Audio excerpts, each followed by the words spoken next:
AI number 101, The Shallow End, by Zvi Mowshowitz, January 30th, 2025.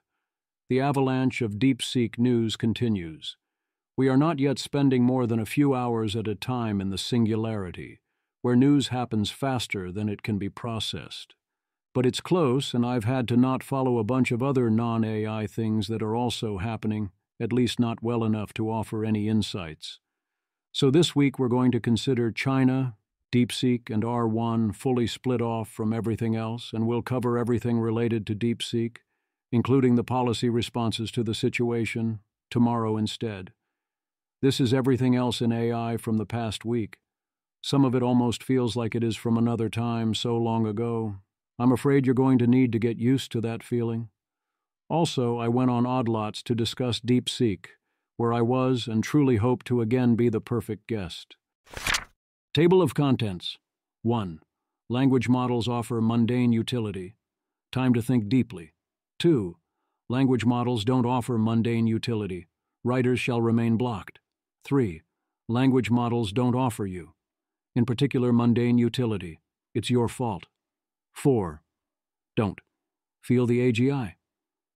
I wonder how much of this has changed since I wrote it. 5. Upgrades. Claude gets citations. O1 gets Canvas. 6. They took our jobs. Will there be enough GPUs to take all our jobs? 7. Get involved. IFP is hiring an AI policy lobbyist. 8. Introducing. 2 other new Chinese models are not as impressive so far. 9. In other AI news. Great Scott. 10. Hype. OpenAI used to be the one with the hype, and perhaps it wasn't so great. 11. We had a deal. Final details on what happened frontier math. 12. Quiet speculations. What life might look like, how fast in glorious AGI future. 13. The quest for sane regulations. We were signing EOs before everyone panicked. 14. The week in audio. It's me going on Odd Lots, also Dario Amodei. 15. Don't tread on me. AGI means rewriting the social contract no matter what. 16. Rhetorical innovation. Trump opines, and then also there's a long rant. 17. Scott Sumner on objectivity and taste, ethics, and AGI, gesturing at a response. 18. The mask comes off. 1. There are reasons OpenAI and Musk don't get along. 19. The mask comes off. 2. Stephen Adler, another OpenAI safety researcher, quits. 20. International AI Safety Report. If you want the information, it's all there. 21. One step at a time. Myopic optimization with non-myopic approval, technical. 22. Aligning a smarter-than-human intelligence is difficult. Don't rely on control. 23. 2 attractor states, sufficiently aligned and capable AI or the other option. 24. You play to win the game. If your plan doesn't work, it's not a good plan. 25. 6 thoughts on AI safety. Boaz Barak of OpenAI offers them. 26. AI situational awareness. It knows what you trained it to do. 27. People are worried about AI killing everyone. Lots of exciting projects ahead. 28. Other people are not as worried about AI killing everyone, lying flat, not dead. 29. The lighter side. Update directionality depends upon prior knowledge base. Language models offer mundane utility. Joe Weisenthal finally tries out Google Flash Deep Thinking, is impressed. AI tutors beat out active learning classrooms in a Harvard study by a good margin for classes like physics and economics. Image. This bar graph shows test scores across 3 conditions. A pre-test score around 2.7, a post-test score after active lecture of approximately 3.5, and a post-test score with AI assistance reaching about 4.3, with a horizontal line indicating baseline knowledge around 2.7. The graph includes error bars on each measurement and uses a teal/turquoise color scheme for the bars, with scores measured on a scale from 0 to 5. Karatkar gives operator a shot at a makeshift level similar to Montezuma's Revenge. Nate Silver estimates his productivity is up 5% from LLMs so far, and warns others that they ignore LLMs at their peril, both politically and personally. Fix all your transcript errors. LLMs are good at transforming text into less text, but yet good at transforming less text into more text. Note that this rule applies to English but doesn't apply to code. Write your code for AI comprehension, not human readability. Vic, increasingly finding myself designing software for AI comprehension over human readability, e.g. giant files, duplicated code, a lot more verification tests. Now I just need to convince the agent to stop deleting failing tests. James Darpinian. IMO, these usually increase human readability as well, contra best practices. Vic, agree, makes it so you don't have to keep the entire code base in your head, can go in, understand what's going on, implement your change, and get out without spending too much time doing research or worrying you've broken something. That's even more true when the humans are using the AIs to read the code. Language models don't offer mundane utility. A negative review of Devon, the AI SWE, essentially saying that in practice it isn't yet good enough to be used over tools like Cursor. The company reached out in the replies, thanking them for the feedback and offering to explore more with them, which is a good sign for the future, but it seems clear we aren't there yet. I predict Paul Graham is wrong about this if we stay in economic normal.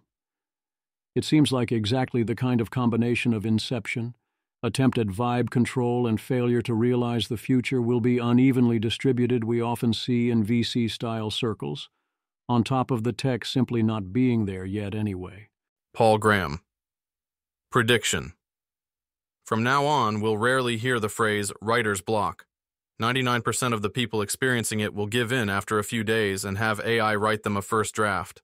And the 1% who are too proud to use AI are probably also too proud to use a phrase like writer's block. Certainly this won't be true from now on. No, R1 is not ready to solve writer's block. It cannot create first drafts for you if you don't know what to write on your own in a way that solves most such problems. AI will of course get better at writing, but I predict it will be a while up the tech tree before it solves this problem. And even if it does, it's going to be a while beyond that before 99% of people with writer's block even know they have this option, let alone that they are willing to take it. And even if that happens, the 1% will be outright proud to say they have writer's block. It means they don't use AI. Indeed, seriously, don't do this. Fearbuck, Kai Kanat's $70,000 AI humanoid robot just tried running away from the AMP house because it kept getting kicked and bullied by Kai, Agent, and Phantom. Loudly crying face emoji. Liv Bory. Yeah, don't do this, because even if something doesn't have feelings, it is just teaching you and your followers that it's okay to act out their worst instincts. Education is where I see the strongest disagreements about AI impact, in the sense that those who generally find AI useful see it as the ultimate tool for learning things that will unleash the world's knowledge and revolutionize education. And then there are others who see things another way. Polymath. AI use is damaging high school and college education enormously in ways that are going to be extremely obvious in 5 years, but at that point, you can only watch. I don't understand this position. Yes, you can use AI to get around your assignments if that's what you want to do, and the system keeps giving you those assignments. Or you can actually try to learn something.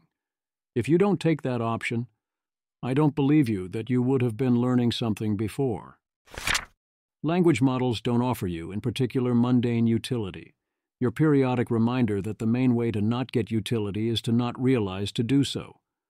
Nate Silver. Thinking ChatGPT is useless is midwit.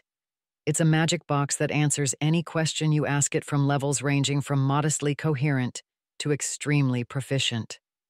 If you haven't bothered to figure it out to derive some utility out of it, then you're just being lazy, TBH. Even better than realizing you can use ChatGPT, of course, is using a mix of Claude, Perplexity, Gemini, R1, O1, O1 Pro, and yes, occasionally GPT-4o.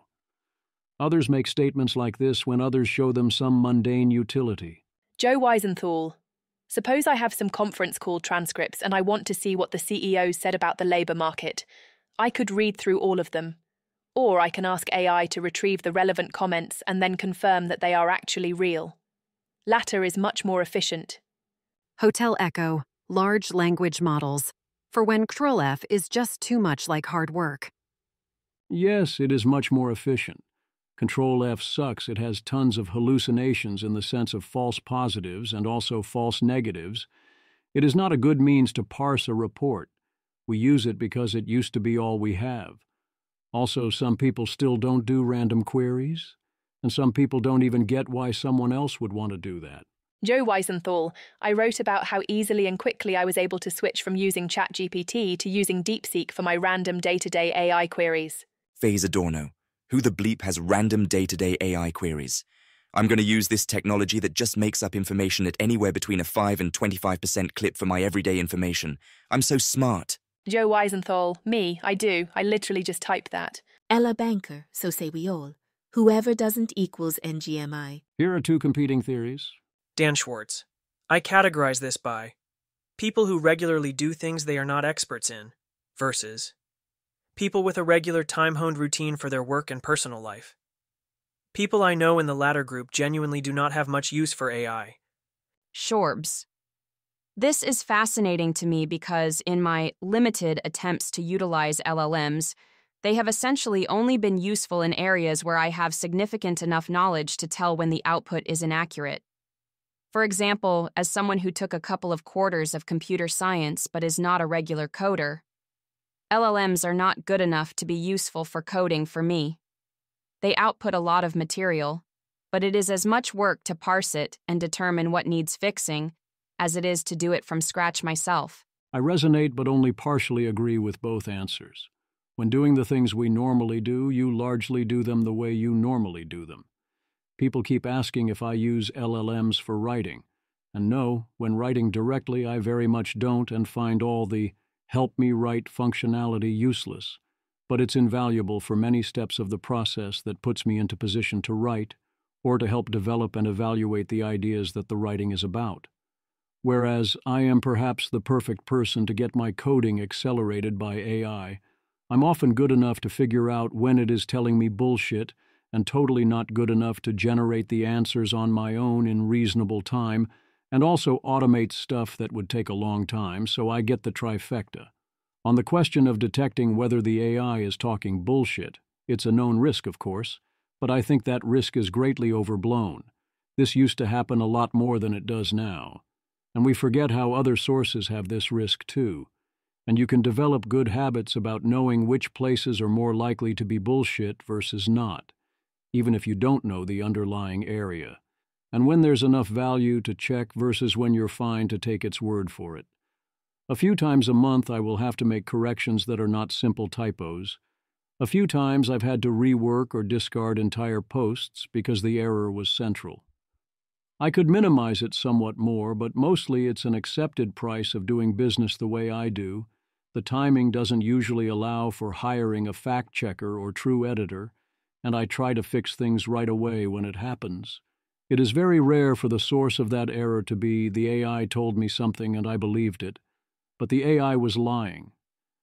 It's almost always either I was confused about or misread something, or a human source got it wrong or was lying, or there was more to a question than I'd realized from reading what others said. Don't feel the AGI.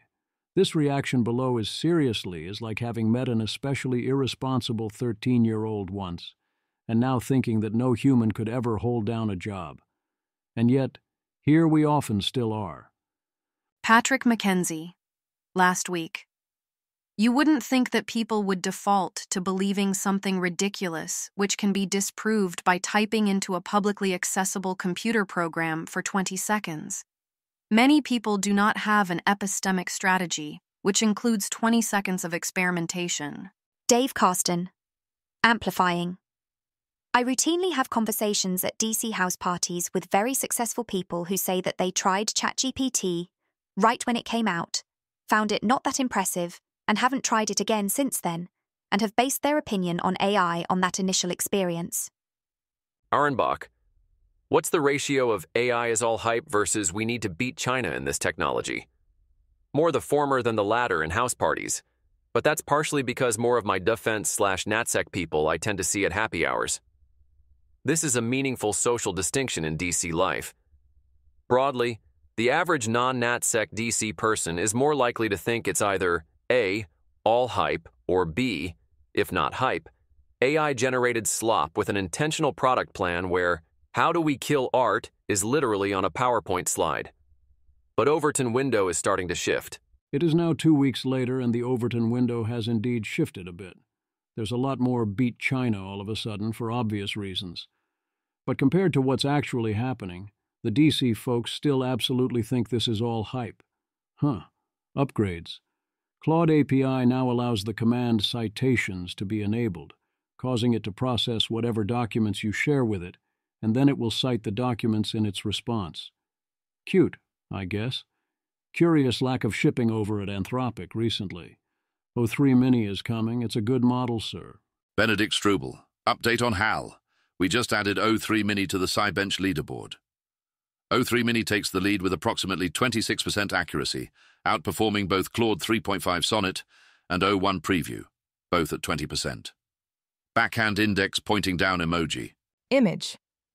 The image shows a Scibench leaderboard displaying performance metrics for various AI models, with O3 Mini 2025-01 Shure 14 leading at 26.32% accuracy, followed by Claude 3.5 Sonnet 2024-1022 and other models at lower accuracy levels. The leaderboard includes columns for rank, agent name, model version, verification status, accuracy percentage, cost in USD, number of runs, and traces, with each model's data neatly organized in rows. It's hard to see, but note the cost column. Claude Sonnet 3.5 costs $12.90, O1 Mini costs $28.47, O1 Preview cost $117.89, and O3 Mini cost $80.21 if it costs the same per token as O1 Mini, actual pricing not yet set. So it's using a lot more tokens. OpenAI's Canvas now works with O1 and can render HTML and React. Gemini 2.00 Flash Thinking got an upgrade last week. The 1M token context window opens up interesting possibilities if the rest is good enough, and it's wicked cheap compared even to R1, and it too has CoT visible. Andrew Curran says it's amazing, but that opinion reached me via DeepMind amplifying him. Dan Mack. Everyone comparing DeepSeek R1 to O1 and forgetting about Gemini 2 Flash Thinking, which is better than R1 on every cost and performance metric. Peter Wildford. The weird thing about DeepSeek is that it exists in a continuum. It is neither the cheapest reasoning model, that's Gemini 2 Flash Thinking, nor the best reasoning model, O1 Pro, probably O3 Pro when that's out. I disagree with the quoted tweet. I don't think Gemini 2 Flash Thinking is actually better than R1 on every cost and performance metric. But I also have not seen anything that convinces me that DeepSeek is truly some outlier that US labs can't also easily do.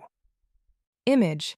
The image shows a comparison table between two AI models, Gemini 2.0 Flash Thinking and DeepSeek R1, displaying metrics including token prices, context length, and various benchmark scores like AIME 2024 and GPQA Diamond. The table indicates that Gemini 2.0 Flash Thinking has lower input/output token prices, 7.5 cents and 30 cents respectively, compared to DeepSeek R1, 55 cents and $2.19, along with a larger context length of 1M tokens versus 128K, while maintaining competitive performance scores across different benchmarks. That is a dramatic drop in price and dramatic gain in context length. R1 is open, which has its advantages, but we are definitely not giving Flash Thinking its fair trial. The thing about cost is, yes, this is an 80% plus discount, but off of a very tiny number. Unless you are scaling this thing up quite a lot, or you are repeatedly using the entire 1M context window, 7.5 cents a pop. And mostly even then, who cares? Cost is essentially zero versus cost of your time. Google Deep Research rolling out on Android for those who hate websites.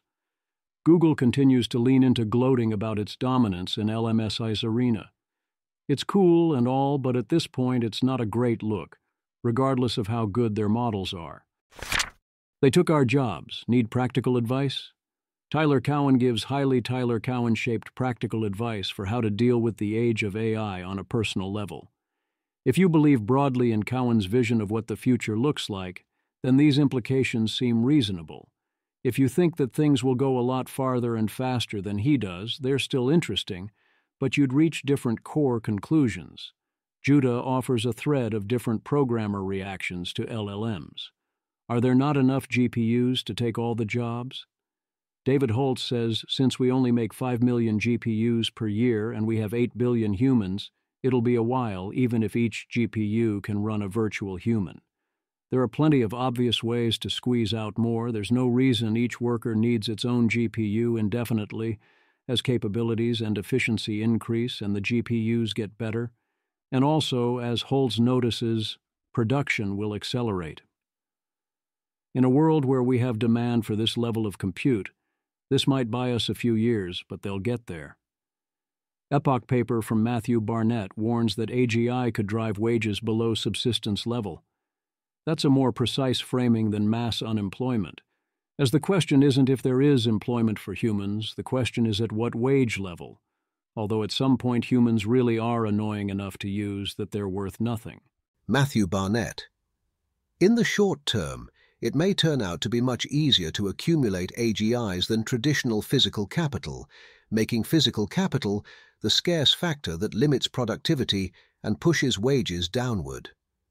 Yet, there is also a reasonable chance that technological progress could counteract this effect by making labor more productive, allowing wages to remain stable or even rise.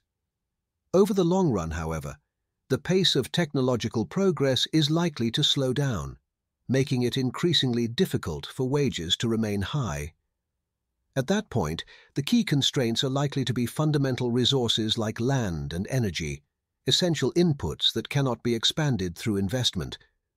This makes it highly plausible that human wages will fall below subsistence level in the long run. Informed by these arguments, I would guess that there is roughly a 1 in 3 chance that human wages will crash below subsistence level within 20 years, and a 2 in 3 chance that wages will fall below subsistence level within the next 100 years. I consider it rather obvious that if AGI can fully substitute for actual all-human labor, then wages will drop a lot, likely below subsistence, once we scale up the number of AGIs, even if we otherwise have economic normal. That doesn't answer the objection that human labor might retain some places where AGI can't properly substitute, either because jobs are protected or humans are inherently preferred for those jobs, or AGI can't do some jobs well, perhaps due to physical constraints. If that's true, then to the extent it remains true, some jobs persist, although you have to worry about too many people chasing too few jobs crashing the wage on those remaining jobs. And to the extent we do retain jobs this way, they are driven by human consumption and status needs, which means that those jobs will not cause us to export to AIs by default, except insofar as they resell the results back to us. The main body of this paper gets weird.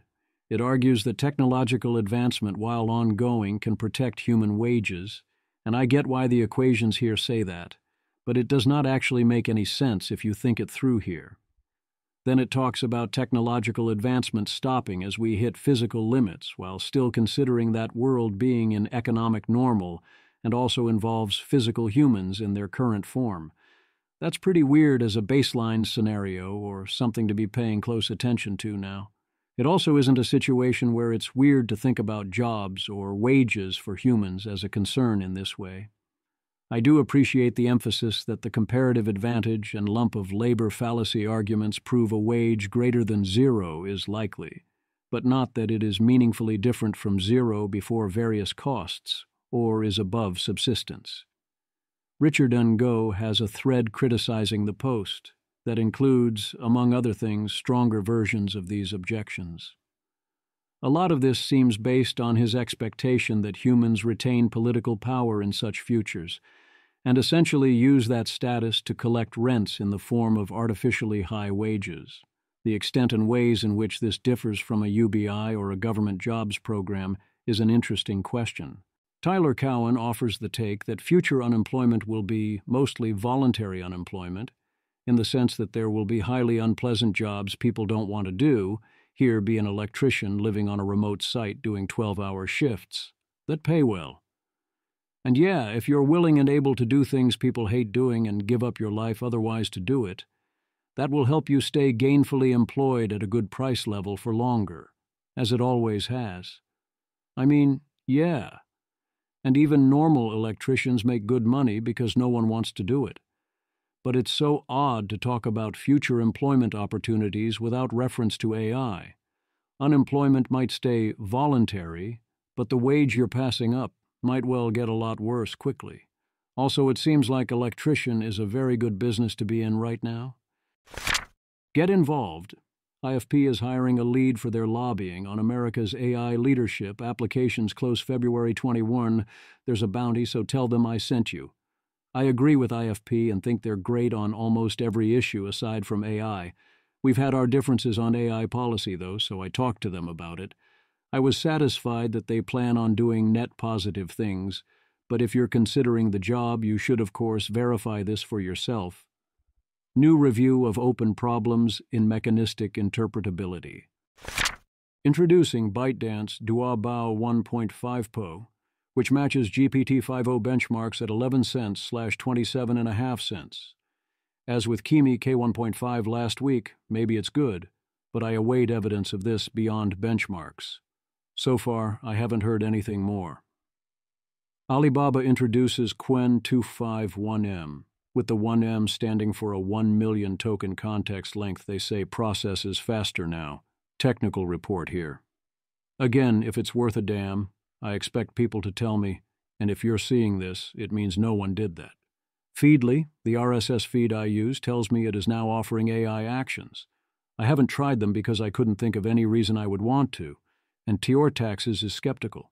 Scott Alexander is looking for a major news outlet to print an editorial from an ex-OpenAI employee who has been featured in NYT. You can email him at scott@slatestarcodex.com if you're interested or know someone who is. Reid Hoffman launches Manus AI, a full-stack AI company setting out to shift drug discovery from a decade-long process to one that takes a few years. Reid's aggressive, unjustified dismissals of the downside risks of AI are highly unfortunate, but Reid's optimism about AI is for the right reasons, and it's great to see him putting that into practice in the right ways. Go Team Humanity, ChatGPT Gov, a version that the U.S. government can deploy. In other AI news, claims that are easy to make but worth noting. Sam Altman. Next phase of the MS-FTX OAI partnership is going to be much better than anyone is ready for. Free tier of chat will get some O3 Mini as a treat, plus tier will get a lot, and O3 Pro will still only be $200 per month. That must mean even O3 Pro is very far from O3 maximum strength, since that costs more than $200 in compute for individual queries. Sam Altman. Okay, we heard y'all. Plus tier will get 100 O3 mini queries per day. We will bring operator to plus tier as soon as we can. Our next agent will launch with availability in the plus tier. Enjoy. Smiling face with smiling eyes emoji. I think you will be very, very happy with O3 Pro. No need to thank me. Sam Altman. How does 100 queries per week sound? OAI, per day PLZ. Spencer Greenberg and Neil Nanda join in the theory that offering public evals that can be hill-climbed is plausibly a net negative for safety, and certainly worse than private evals. There is a public information advantage to potentially offset this, but yes, the sign of the impact of fully public evals is not obvious. Meta planning a +2 gigawatts data center at the cost of over $60 billion. From the comments. Doc Brown, Great Scott, 1.21 gigawatts. Also, I just rewatched the first 2 Back to the Future movies. They hold up 5 out of 5 stars. Zuckerberg announced this on Facebook, saying it is so large it would cover a significant part of Manhattan. Image, Richland Parish Data Center site footprint over Manhattan. Manhattan? It's a big project? Get it? Sigh. Meta was up 2.25% on a mostly down day when this was announced, as opposed to before when announcing big compute investments would cause Meta stock to drop. At minimum, the market didn't hate it. I hesitate to conclude they loved it because any given tech stock will often move up or down a few percent for dumb idiosyncratic reasons, so we can't be sure this was them actively liking it. Then Meta was up again during the NVIDIA bloodbath, so presumably they weren't thinking, oh no, look at all that money Meta is wasting on data centers. Hype. This section looks weird now because what a week and OpenAI has lost all the hype momentum. But that will change. Also remember last week. In any case, Chubby points out to Sam Altman that if you live by the vague post-hype, you die by the vague post-hype, and perhaps that isn't the right approach to the singularity. Chubby, you wrote a post today, down below, that irritated me a lot, and that I would not have expected from you. Therefore, I would like to briefly address a few points in your comment. You are the CEO of one of the most important companies of our time, OpenAI. You are not only responsible for the company, but also for your employees. 8 billion people worldwide look up to you, the company, and what you and your employees say. Of course, each of your words is interpreted with great significance. It is your posts and words that have been responsible for the enthusiasm of many people for AI and ChatGPT for months and years. It is your blog post, Age of Intelligence, that by saying that superintelligence is only a few thousand days away. It is your post in which you say that the path to AGI is clear before us. It is your employees who write about creating an enslaved God and wondering how to control it. It is your words that we will enter the age of abundance. It is your employees who discuss the coming superintelligence in front of an audience of millions and wonder what math problems can still be solved before the AI solves everything. It is the White House National Security Advisor who said a few days ago that it is a godlike power that lies in the hands of a few. And you are insinuating that we, the community, are creating hype? That is, with all due modesty, a blatant insult. It was you who fueled the hype around Q*/strawberry/01 with cryptic strawberry photos. It was you who wrote a haiku about the coming singularity just recently. We all found it exciting, everyone found it interesting, and many got on board. But the hype is by no means coming from the community. It's coming from the CEO of what is arguably the most famous corporation in the world. This is coming from someone to whom great hype is a symbol not of existential risk, as I partly see it, but purely of hope. And they are saying that no, the community, or Twitter, isn't creating hype. OpenAI and its employees are creating hype. So perhaps act responsibly going forward with your communications on expectations. I don't have a problem with the particular post by Altman that's being quoted here, but I do think it could have been worded better, and that the need for it reflects the problem being indicated. We had a deal. OpenAI's Nat McAleese clarifies some of what happened with O3, Epoch, and the Frontier Math benchmark. Nat McAleese, OpenAI. Epoch AI are going to publish more details, but on the OpenAI side for those interested, we did not use Frontier Math data to guide the development of O1 or O3 at all. We didn't train on any FM-derived data, any inspired data, or any data targeting Frontier Math in particular. I'm extremely confident, because we only downloaded Frontier Math for our evals long after the training data was frozen and only looked at O3 Frontier Math results after the final announcement checkpoint was already picked. We did partner with Epoch AI to build Frontier Math. Hard, uncontaminated benchmarks are incredibly valuable, and we build them somewhat often, though we don't usually share results on them. Our agreement with Epoch means that they can evaluate other frontier models, and we can evaluate models internally pre-release, as we do on many other datasets. I'm sad there was confusion about this, as O3 is an incredible achievement and Frontier Math is a great eval. We're hard at work on a release-ready O3, and hopefully release will settle any concerns about the quality of the model. This seems definitive for O3, as they didn't check the results until sufficiently late in the process. For O4, it is possible they will act differently. I've been informed that this still left a rather extreme bad taste in the mouths of mathematicians. If there's one thing math people can't stand, it's cheating on tests. As far as many of them are concerned, OpenAI cheated. quiet speculations. Rohit Krishnan asks what a world with AGI would look like, insisting on grounding the discussion with a bunch of numerical calculations on how much compute is available. He gets 40 million realistic AGI agents working night and day, which would be a big deal but obviously wouldn't cause full unemployment on its own if the AGI could only mimic humans rather than being actively superior in kind. The discussion here assumes a way true ASI as, for some reason, infeasible. The obvious problem with the calculation is that algorithmic and hardware improvements are likely to continue to be rapid. Right now, we're on the order of 10x efficiency gain per year. Suppose in the year 2030 we have 40 million AGI agents at human level. If we don't keep scaling them up to make them smarter, which also changes the ballgame, then why wouldn't we make them more efficient, such that 2031 brings us 400 million AGI agents? Even if it's only a doubling 80 million, or even less than that, this interregnum period where the number of AGI agents is limited by compute enough to keep the humans in the game isn't going to last more than a few years, unless we are actually hitting some sort of efficient frontier where we can't improve further. Does that seem likely?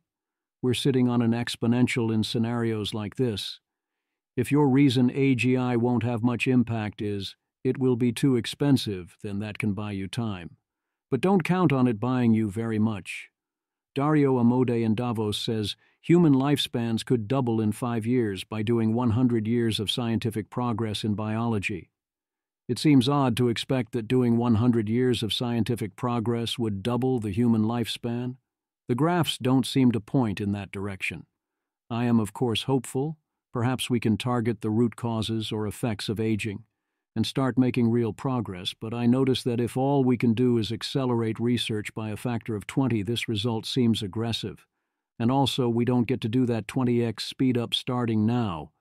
Even the AI part of that won't be ready for a few years, and then we actually have to implement it. Settle down, everyone. Of course, if we do a straight shot to ASI, then all things are possible, but that's a different mechanism than the one Dario is talking about here. Chris Barber asks Gwern and various AI researchers, will scaling reasoning models like O1, O3, and R1 unlock superhuman reasoning? Answers vary, but they agree there will be partial generalization, and mostly agree that exactly how much we get and how far it goes is an empirical result that we don't know, and there's only one way to find out. My sense from everything I see here is that the core answer is yes, probably, if you push on it hard enough in a way we should expect to happen in the medium term. Chris Barber also asks for takeaways from R1. Got a wide variety of answers, although nothing we didn't cover elsewhere. Reporting on Davos, Martin Wolf says, we will have to learn to live with machines that can think, with content that is, essentially, stuff anyone reading this already knows, and then, Rob Wilbin, incredibly dumb take, but this is the level of analysis one finds in too many places. There's no reason to think only sentient biological living beings can think. The comments here really suggest we are doomed. Cato 1308. No, Mr. Wolf, they don't think. They're not sentient biological living beings. I'm sad to report Cato's comment was, if anything, above average. The level of discourse around AI, even at a relatively walled garden like the Financial Times, is supremely low. Yes, Twitter is full of bad DeepSeek takes, and the SB 1047 debate was a shit show, but not like that, so we should remember that. And when we talk about public opinion, remember that yes, Americans really don't like AI, and yes, their reasons are correlated to good reasons not to like AI, but they're also completely full of a very wide variety of obvious nonsense. In deeply silly economics news, a paper claims that if transformative AI is coming, people would then reason they will consume more in the future, so instead they should consume more now, which would raise real interest rates. Or maybe people would save and interest rates would fall. Who can know? I mean, okay, I agree that interest rates don't tell us basically anything about the likelihood of AGI, for multiple reasons. 1. As they say, we don't even know in which direction this would go, nor would I trust self-reports of any kind on this. 2. Regular people expecting AGI doesn't correlate much with AGI. Most people have minimal situational awareness. To the extent they have expectations, you have already priced them in and should ignore this. 3. This is not a situation where the smart money dominates the trade. It's about everyone's consumption taken together. That's dominated by dumb money. 4. If this was happening, how would we even know about it, unless it was truly a massive shift? 5. Most people don't respond to such anticipations by making big changes. Economists claim that people should do so, but mostly they just do the things they normally do, because of habit and because their expectations don't fully pass through to their practical actions until very close to impact. The quest for sane regulations. I know this seems like ages ago, but it was this week and had probably nothing to do with DeepSeek. Trump signed a new executive order on AI, text here, and also another on science and technology. The new AI EO, signed before all this DeepSeek drama, says, "It is the policy of the United States to sustain and enhance America's global AI dominance in order to promote human flourishing, economic competitiveness, and national security, and that we shall review all our rules and actions, especially those taken in line with Biden's now revoked AI EO, to root out any that interfere with that goal. And then submit an action plan." That's my summary. Here's 2 alternative summarizes. Samuel Hammond. Trump's AI executive order is out. It's short and to the point. It's the policy of the United States to sustain global AI dominance. David Sachs, Michael Kratsios, and Michael Waltz have 180 days to submit an AI action plan. They will also do a full review of actions already underway under Biden. OMB will revise as needed the OMB directive on the use of AI in government. Peter Wildford. The plan is to make a plan. Sarah, Little Ramblings.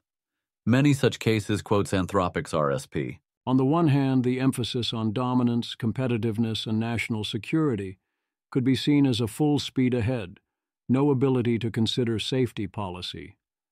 But that is not, as it turns out, the way to preserve national security.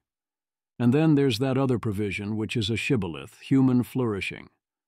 That is the term of art that means ensuring that the future still has value for us, that at the end of the day it was all worth it, which requires not dying, and probably requires humans retaining control, and definitely requires things like safety and alignment.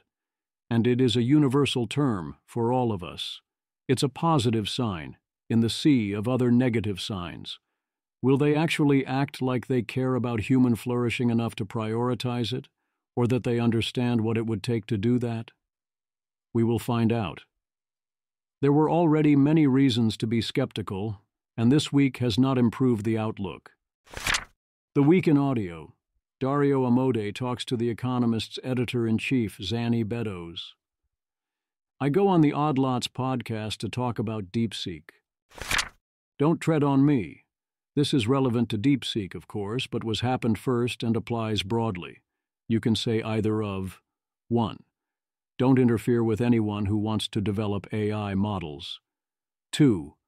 Don't change the social contract or otherwise interfere with us and our freedoms after developing all those AI models.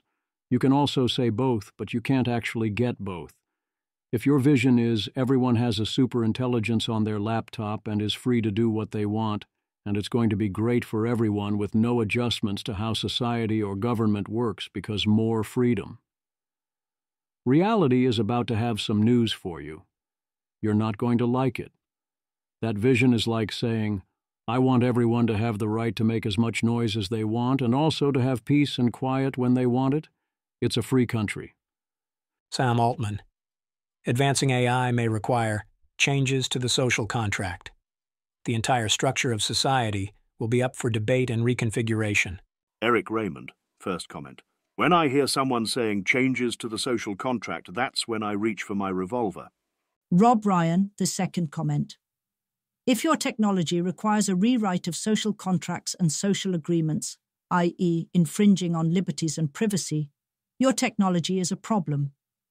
Mark Andreessen, absolutely not. Brown. Sam is obviously right here.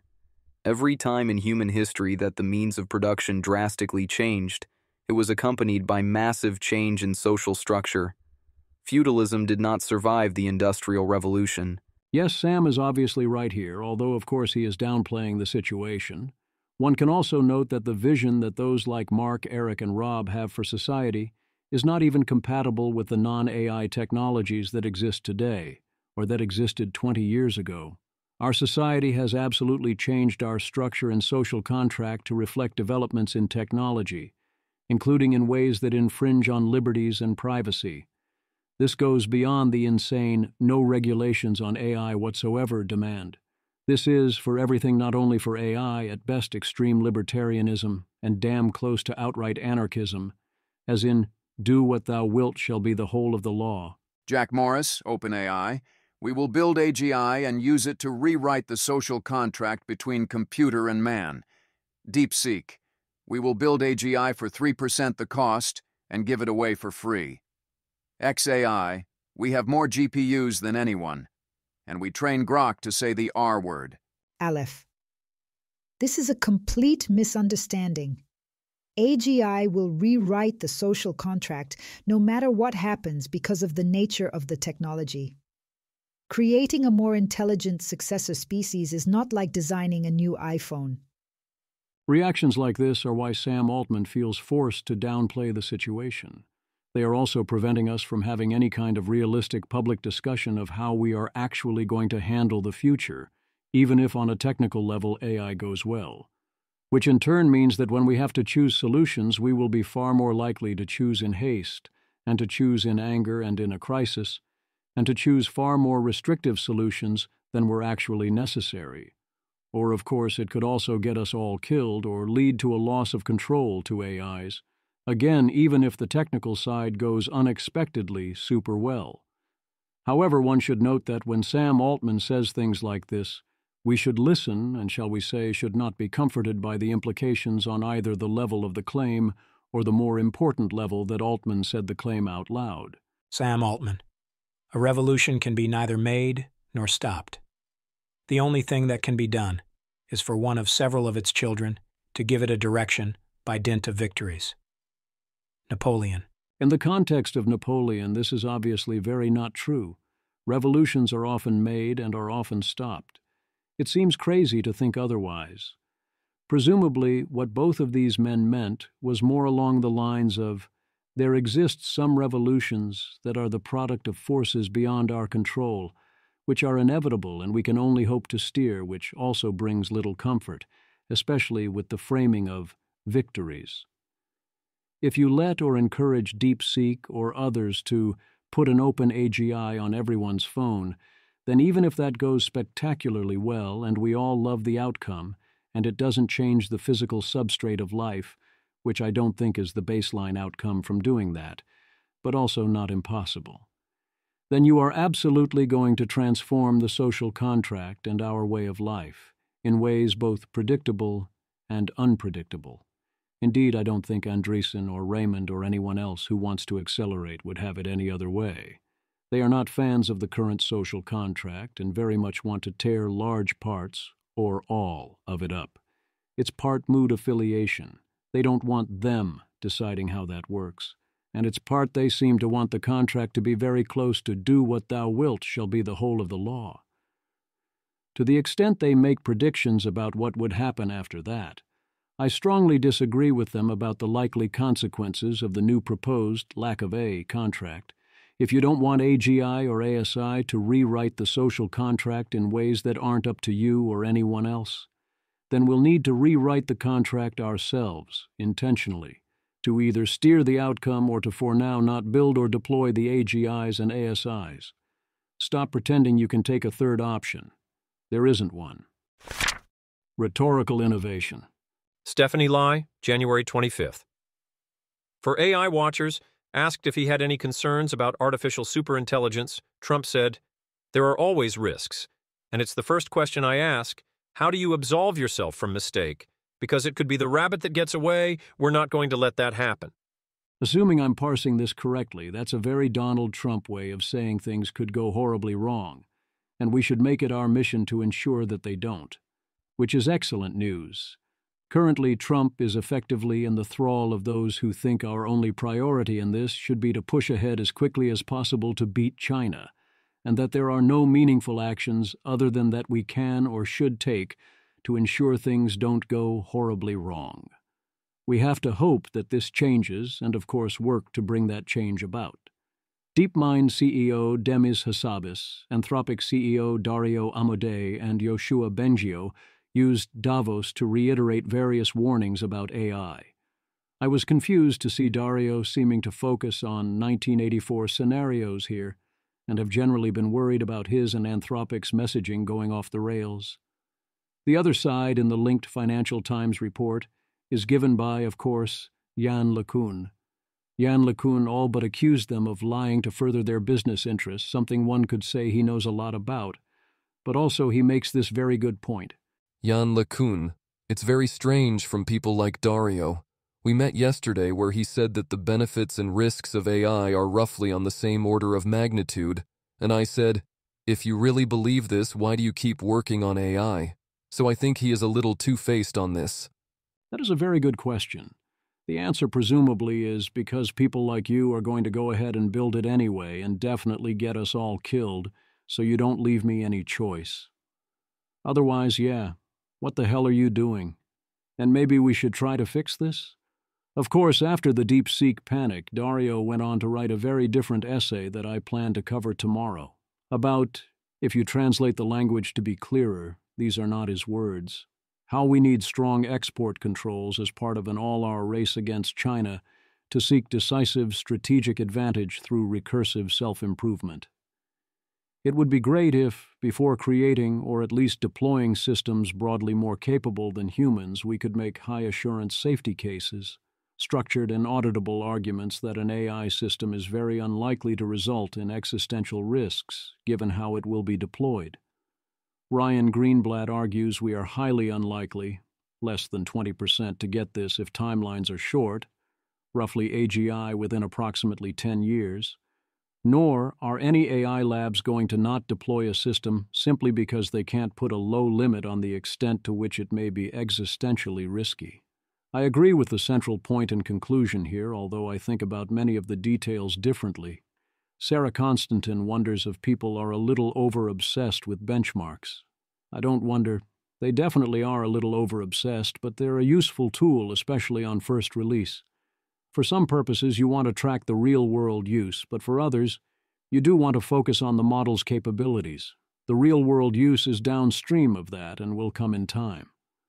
Andrei Karpathy points out that we focus so much on those benchmarks, it's much easier to check and make progress on benchmarks than to do so on messy real-world stuff directly. Anton pushes back that no, humanity's last exam will obviously not be the last exam. We will saturate this and move on to other benchmarks, including ones where we do not yet have the answers. I suggested that it is humanity's last exam and that the next one will have us unable to answer, so it won't be our exam anymore. See The Matrix when Smith says, when we started thinking for you, it really became our civilization. And you have to love this detail. Misha Leptic, if it helps. The test's original name, Humanity's Last Stand, was discarded for being overly dramatic. I very much endorse the spirit of this rant. Honest, this kind of thing really should be enough to get disabused. Anyone who thinks, oh, this making superintelligence thing definitely, or almost certainly, will go well for us, stop worrying about it. Tim Blay. I do not know, man. It kind of seems to me like the AI-scared people say superintelligence could kill everybody. And people ask, why do you think that? And then they give about 10 arguments, and then people say, well, I did not read those, so you have no evidence. Like, what do you want? 1. Proof that something much smarter than you could kill you if it decided to. That seems trivially true. 2. Proof that much smarter things are sometimes fine with killing dumber things. That is us. We are the proof. Like, personally, I think that if a powerful thing obviously has the capacity to kill you, it is kind of up to you to prove that it will not. That it is safe while dumber than you is not much of a proof. Like, Okay, take as an example. A cockroach is somewhat intelligent. Cockroaches are also not currently a threat to humanity.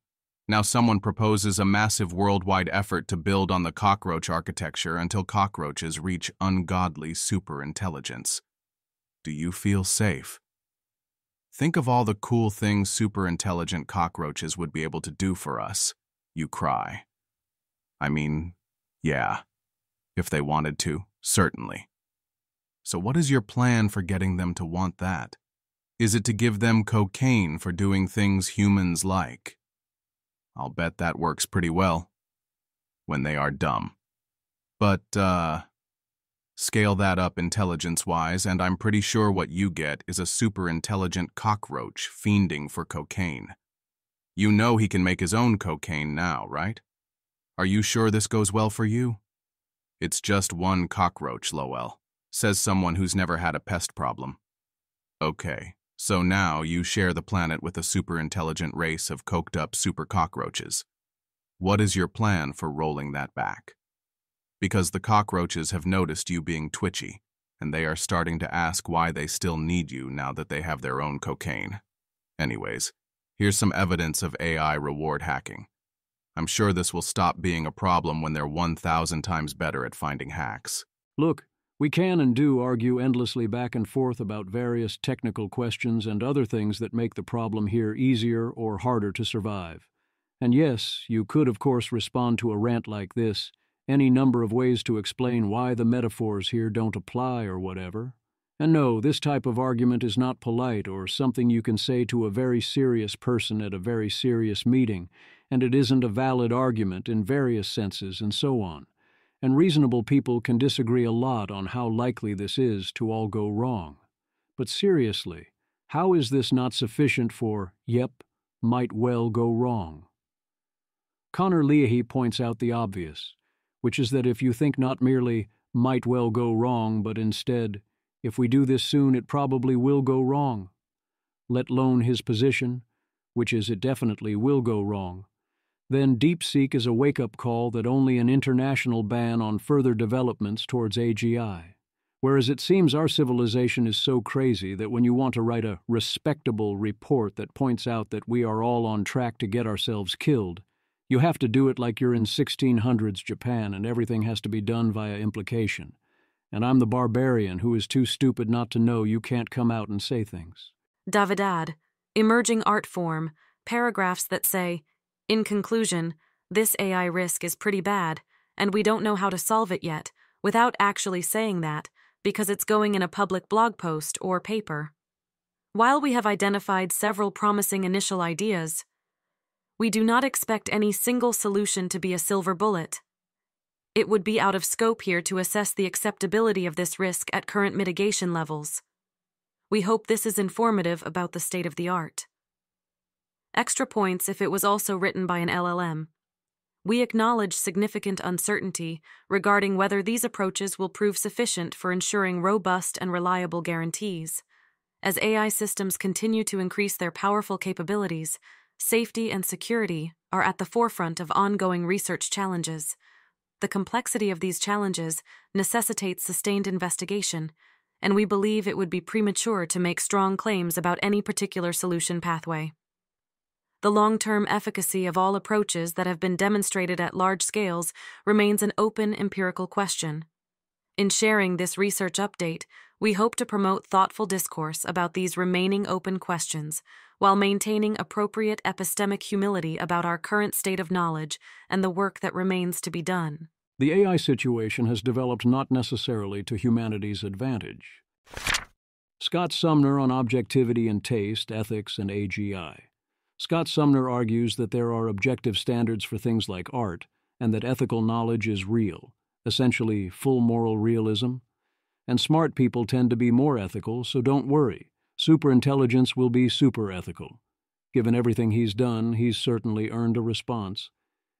In a different week, I would like to have taken more time to have written him a better one. I am confident he understands how that dynamic works. His core argument, I believe, is here. Scott Sumner.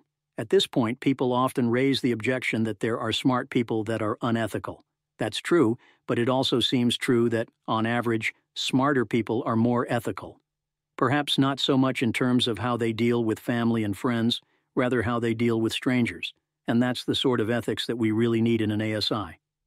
Smarter people are less likely to exhibit bigotry against the other, against different races, religions, ethnicities, sexual preferences, genders, and even different species. In my view, the biggest danger from an ASI is that the ideal universe from a utilitarian perspective is not in some sense what we want. To take an obvious example, it's conceivable that replacing the human race with 10 times as many conscious robots would boost aggregate utility, especially given that the ASI gods that produced these robots could create a happier set of minds than what the blind forces of evolution have generated, as evolution seemed to favor the stick of pain over the carrot of pleasure. From this perspective, the biggest danger is not that ASIs will make things worse. Rather, the risk is that they'll make global utility higher in a world where humans have no place. The short answer is 1. The orthogonality thesis is true. A very smart mind can have any preferences. 2. By default, those minds will get those preferences whether we like it or not. 3. By default, we won't like it, even if they were to go about that ethically. 4. Human ethics is based on what works for humans, combined with what is based on what used to work for humans. Extrapolate from that. 5. You are allowed to, nay, it is virtuous to, have and fight for your preferences. 6. Decision theory might turn out to save us, but please don't count on that. This was an attempt at a somewhat longer version, which I'll leave here in case it is found to be useful. 1. We should not expect future ASIs to be ethical by default in the sense Scott uses. Even if they are, orthogonality thesis is true, and them being ethical would not stop them from leaving a universe with no humans and nothing I value. Whoops. 2. Human virtue ethics and human ethics in general are a cognitive solution to humans having highly limited compute and data. 3. If you had infinite data and compute, e.g. you were ASI, you wouldn't give a damn about doing things that were ethical. You would chart the path through causal space to the optimal available configuration of atoms, whatever that was. 4. If we create ASI, it will develop different solutions to its own data and compute limitations under very different circumstances and with different objectives, develop its own heuristics, and that will in some sense be ethics. But this should not bring us any comfort regarding our survival. 5. Humans are more ethical as they get smarter because the smarter thing to do, among humans in practice, is to be more ethical, as many philosophers say. 6.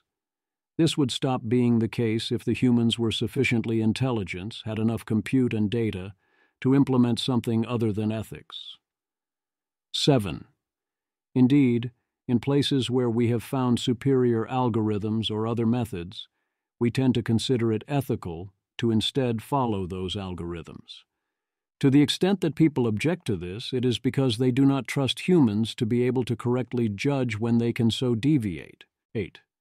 For any given value of ethics, this is a contingent fact, and also it is largely what defines ethics. It is more true to say it is ethical to be kind to strangers because it is the correct strategy, rather than it being the correct strategy because it is ethical. The virtues are virtues because it is good to have them, rather than it being good to have them because they are virtues. 9. Indeed, for the ways in which it is poor strategy to be overly kind to strangers, or this would create incentive problems in various ways or break various systems, I would argue that it is indeed not ethical, for exactly that reason, and that as those circumstances change, so does what is and isn't ethical. 10. I agree that ceteris paribus, among humans on Earth, more smarter people tend to be more ethical, although the correlation is not that high. This is noisy as all hell. 11. What era and culture you are born into and raised in, and what basis you have for those ethics, what life and job you partake in, what things you want most, your context, are bigger factors by far than intelligence in how ethical you are when judged by a constant ethical standard. 12. Orthogonality thesis. An ASI can have any preferences over final outcomes while being very smart. That doesn't mean its preferences are objectively better than ours. Indeed, even if they are ethical in exactly the sense Scott thinks about here, that does not mean anything we value would survive in such a universe. We are each allowed to have preferences, and I would say it is virtuous and ethical to fight for your preferences rather than going quietly into the night, including for reasons explained above. 13. Decision theory might turn out to save us, but don't count on that, and even then we have work to do to ensure that this actually happens, as there are so many ways that even those worlds can go wrong before things reach that point. Explaining this in full would be a full post, which is worth writing, but right now I do not have the time. I apologize for that not being better and clearer, and also for leaving so many other things out of it, but we do what we can. Triage is the watchword. The whole taste thing hooks into this in strange ways, so I'll say some words there.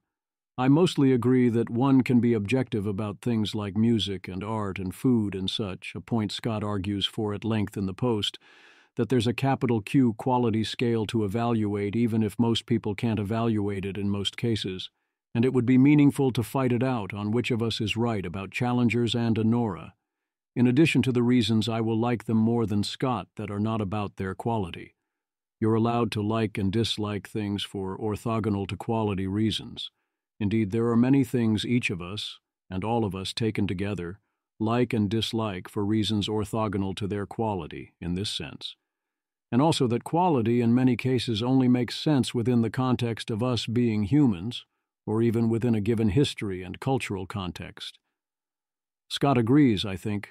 Scott Sumner. In my view, taste in novels is partly objective and partly subjective, at least in the sense Tyler is using the term objective. Through education, people can gain a great appreciation of Ulysses. In addition, Ulysses is more likely to be read 100 years from now than is a random spy novel, and most experts prefer Ulysses. All three facts are relevant to the claim that artistic merit is partly objective. On the other hand, the raspberry/blueberry distinction based on taste suggests that an art form like the novel is evaluated using both subjective and objective criteria. For instance, I suspect that some people, like me, have brains wired in such a way that it is difficult to appreciate novels looking at complex social interactions with dozens of important characters, both men and women, whereas they are more open to novels about loners who travel through the world and ruminate on the meaning of life. Neither preference is necessarily wrong. I believe that Ulysses is almost certainly a great novel in the quality sense. The evidence for that is overwhelming. I also have a strong preference to never read it, to read worse things instead, and we both agree that this is okay.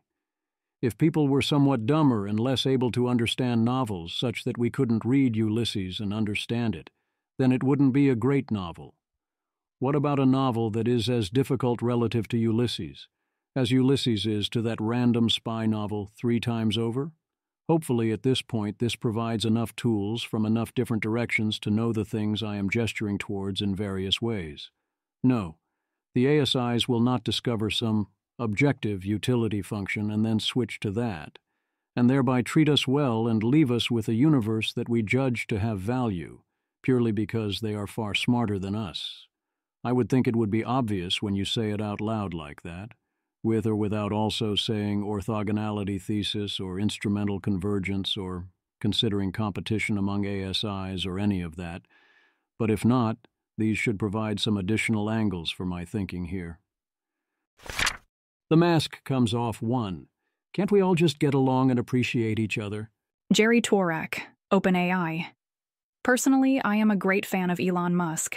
I think he's done and continues to do a lot of good for the world, is incredibly talented and very hardworking. 1 in 8 billion combination of skill and character. As someone who looks up to him, I would like him to appreciate the work we're doing at OpenAI. We are fighting the good fight. I don't think any other organization did so much to spread awareness of AI, to extend access to AI, and we are sharing a lot of research that does drive the whole field. There is a ton of people at OpenAI who care deeply about rollout of AI going well for the world. So far, I think it did. I don't think it's that anyone doubts a lot of people at OpenAI care about the rollout of AI going well for the world, or that we think no one is working on that over there. It's that we see things such as 1. OpenAI is on a trajectory to get us all killed. 2. Some of that is baked in and unavoidable, some of that is happening now. 3. OpenAI misunderstands why this is so and what it would take to not do this. 4. OpenAI has systematically forced out many of its best safety researchers. Many top people concluded they could not meaningfully advance safety at OpenAI. 5. OpenAI has engaged in a wide variety of dishonest practices, broken its promises with respect to AI safety, shown an increasing disregard for safety in practice, and cannot be trusted. 6. OpenAI has repeatedly engaged in dishonest lobbying to prevent a reasonable regulatory response, while claiming it is doing otherwise. 7. OpenAI is attempting the largest theft in history with respect to the nonprofit. 8. For Elon Musk in particular, there's a long personal history as well. That is very much not a complete list. That doesn't mean we don't appreciate those working to make things turn out well. We do. Indeed, I am happy to help them in their efforts and putting that statement into practice. But everyone involved has to face reality here. The mask comes off, too. Also, oh look, that's another AI safety researcher quitting OpenAI, saying the odds are against us and the situation is grim, but not seeing enough hope to try from inside. I believe he used the terms, and they apply that much more now than they did then. 1. An AGI race is a very risky gamble with huge downside. 2. No lab has a solution to AI alignment today. 3. Today, it seems like we're stuck in a really bad equilibrium. 4. Honestly, I'm pretty terrified by the pace of AI developments these days. Stephen Adler. Some personal news. After 4 years working on safety across OpenAI, I left in mid-November. It was a wild ride with lots of chapters, dangerous capability evals, agent safety/control, AGI and online identity, etc. And I'll miss many parts of it. Honestly, I'm pretty terrified by the pace of AI development these days. When I think about where I'll raise a future family or how much to save for retirement, I can't help but wonder, will humanity even make it to that point? IMO, an AGI race is a very risky gamble with huge downside. No lab has a solution to AI alignment today, and the faster we race, the less likely that anyone finds one in time. Today, it seems like we're stuck in a really bad equilibrium. Even if a lab truly wants to develop AGI responsibly, others can still cut corners to catch up, maybe disastrously. And this pushes all to speed up. I hope labs can be candid about real safety regs needed to stop this. As for what's next, I'm enjoying a break for a bit, but I'm curious. What do you see as the most important and neglected ideas in AI safety/policy? I'm ESP Excited Re. Control methods, scheming detection, and safety cases. Feel free to DM if that overlaps your interests. Yikes, yikes. International AI Safety Report. Yoshua Bengio announces the first ever International AI Safety Report, backed by 30 countries and the OECD, UN, and EU. It is 298 pages, so I very much will not be reading that, but I did look at the executive summary. It looks like a report very much written together with the OECD, UN, and EU, in that it seems to use a lot of words to mostly not say the things that it is important to actually say out loud, instead making many quiet statements that do imply that we're all going to die if you take them together and understand the whole thing. But that doesn't seem like a common way people would interact with this document. Then again, most people in the world don't know even basic facts like general-purpose AI systems are rapidly getting better at doing things, so they have to spend a bunch of time documenting this, and basics like, if your model is more open, then you have less control over what happens with it and what people use it for. One key point they do emphasize is that the future is up to us, with a wide range of possible outcomes. AGI is not something that happens to us. It is something that is happening because we are making it happen, and in the ways we choose to make it happen. Yes, there are dynamics pushing us to do it, but it is our choice, and the ways in which we move forward will determine the ultimate outcome of everything. One step at a time. A new DeepMind paper introduces MONA. Myopic optimization with non-myopic approval. The idea is that if we do RL based on the ultimate outcome, then the AI can adapt multi-step strategies we do not understand and do not want, such as using information we wanted to ignore, like a subject being in a protected class or engaging in various other shenanigans. Instead, you can evaluate the AI's action without looking at what happens, and scoring it based on whether you like what you see and predict it will go well. This on its own successfully prevented multi-step reward hacking, and even noisy evaluations still can work well. However, the price is steep, because you are now targeting your evaluations rather than ground truth, and discarding anything you don't properly understand.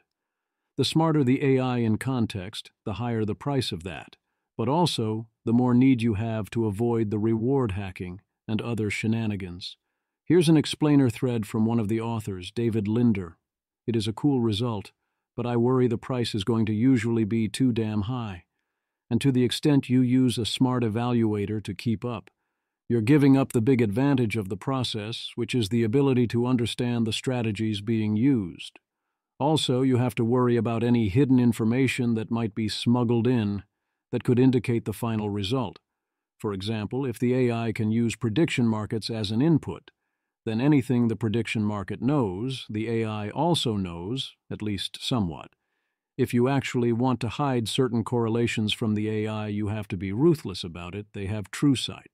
The paper also includes a cool demonstration. In one example, it is deciding what loans to approve. It has information it is supposed to use, and then there is nationality information. The nationality information perfectly predicts outcomes, but it isn't supposed to use it, and they watch the QOT chain of thought for this to prevent it. But the AI responds by learning to encode the nationality information steganographically and uses it anyway. This may seem obvious to you, but it's the kind of thing people will often say definitively won't happen until, and sometimes after, someone shows it happening. Here's an objection that I think exactly misses the point. John Pressman, Mona asks, what if you only considered sequences of steps which make sense as plans to a long-term observer, but it makes more sense in MCTS to ask, what if you took a KL loss to keep long-term planning from diverging too far from sequences of individual steps that make sense? The reason why this is better is that it lets you have a long-term planner that looks directly at the reward. By contrast, the short-term planner/myopic optimizer can be based on metrics like, does this code execute, or does this seem like it solves this short-term objective? The whole point of MONA is to not look at the reward at all, even indirectly, because you want to prevent the system from doing things you don't understand or want it to ignore that impact, that reward. If you let it look but impose a KL loss, that is a big enough hole to drive a truck through, and it absolutely will find a way to incorporate information or techniques that you didn't want it to use. John does try down thread to solve this problem in a different way, but I don't think you can cheat on this one. You can't let the model see a little of the actual reward as a treat and expect it to use that information in ways you like, but not to use it in undesired or opaque ways, even now. And that problem gets steadily bigger as capabilities improve. Aligning a smarter-than-human intelligence is difficult. Spending more inference time compute increases adversarial robustness of models like O1, without having to direct that inference time towards adversarial robustness. This makes sense, and it is good to have it quantified. As with all such results, my concern is that people will treat this as applying more broadly than it actually applies. If you use more inference time compute, you get better answers, and one aspect of better is not falling for user adversarial tricks. So if my understanding here is correct, the question to ask is roughly, Which problems get solved by some form of better answers and smarter thinking and which ones don't? John Wentworth takes a crack at explaining what the alignment problem is. This is one of those Socratic style, if you think he didn't need to write this post, then you definitely need to read it, or another post like it situations. Jan Leakey explains why you might want to use AI control and monitoring as a backup in case your AI is not aligned so you can sound the alarm and not die. But trying to use it to rely on unaligned models smarter than you is not a wise move. John Wentworth goes further and lays out the case against AI control research. AI control research is about finding ways to see if early transformational level AIs are scheming against us, which if it works would discourage them from doing so and also allow us to stop them if they try anyway. John points out that in his model this is not the main source of doom. The main source of doom is from building unaligned superintelligence, either because we don't know how to align it, we botch the execution, or whoever builds it does not care to align it. The job of the early transformational AI is to figure out how to align and presumably also to build the future superintelligence on the first try. The main worry is not that these early AIs outright scheme, it's that they produce what is, in context, slop. They produce plans or arguments for plans that have subtle errors. They tell researchers what they want to hear. They are effectively being used for safety washing and don't disabuse those involved of that notion, and so on. Knowing that such AIs aren't scheming does not tell you that their solutions work. The danger he doesn't point out is that there will be a great temptation to try and scale the control regime to superintelligence, or at least past the place where it keeps working. Everyone in the less wrong discussion at the link might get that this is a bad plan that won't work on superintelligence, but there are plenty of people who really do think control will remain a good plan. And indeed, control seems like one of the plans these AIs might convince us will work, that then don't work. John Wentworth. Again, the diagram. Image. The image shows two similar diagrams side by side, each depicting a timeline with early transformative AI at the top and superintelligence at the bottom, with arrows pointing downward. The key difference between the diagrams is in their red handwritten annotations. The left diagram suggests that early AI scheming isn't the main threat, while the right diagram emphasizes that early AI needs to actually solve superintelligence problems before superintelligence emerges. John Wentworth. In most worlds, early transformative AGI isn't what kills us, whether via scheming or otherwise. It's later, stronger AI which kills us.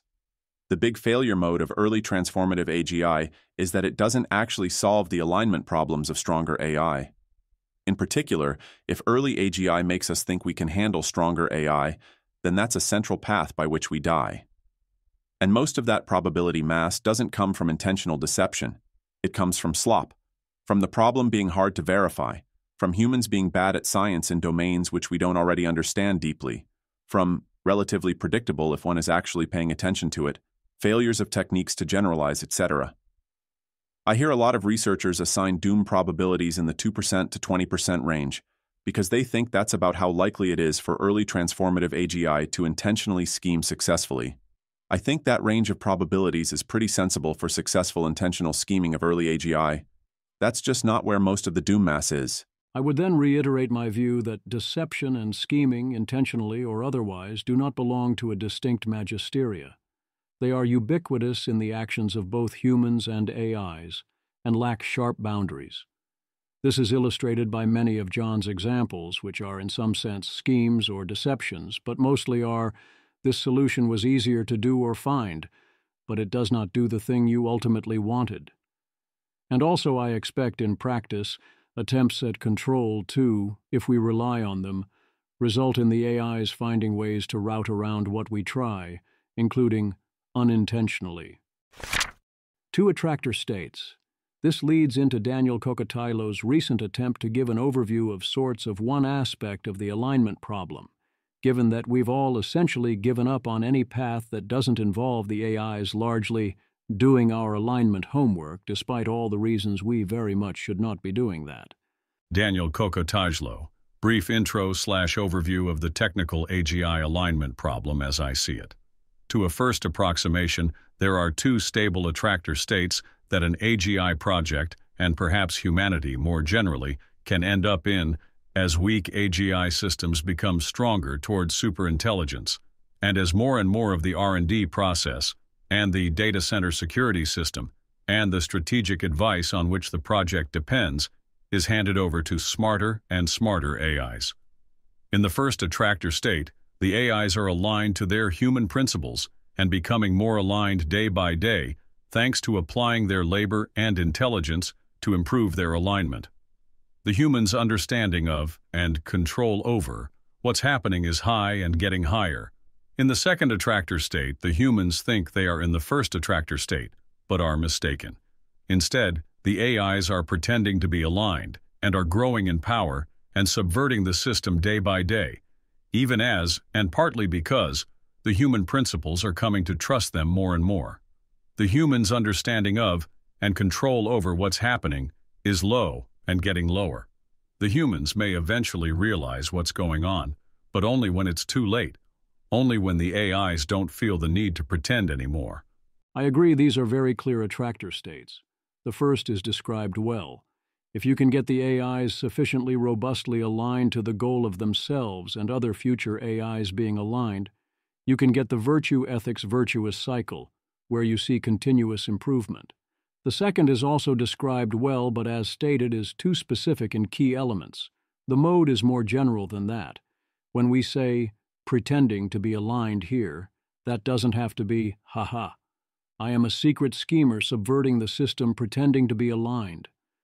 Instead, what happened was, you rewarded the AI when it gave you the impression it was aligned.